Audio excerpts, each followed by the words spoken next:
Hello po, gandang gabi. Ito, ayan pong anak ko, nagluluto ng kanyang pagkain para sa kanyang mudra tomorrow sa office.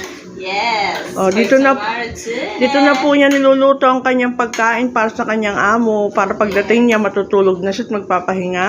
Yes, mag-beauty rest. Ay, shout out sa may-ari ng may bahay na nasa Pilipinas ngayon, na siya ngayon nag-iintindi. Ganon. Ganon lang dapat happy. Hiram pa more. Hiram. Sakit kayang manghiram. Ay, hiram. Parang tinotoo niya yung panghihiram. Parang ibang usapan na yata yun ah. Hindi na yun sa pagkain na. Ibang hiram na yun ah. Dabas yan ha. Parang gossip. Yeah, parang feel na feel ko yung hiram. Okay. Say bye-bye na. Bye. Bye.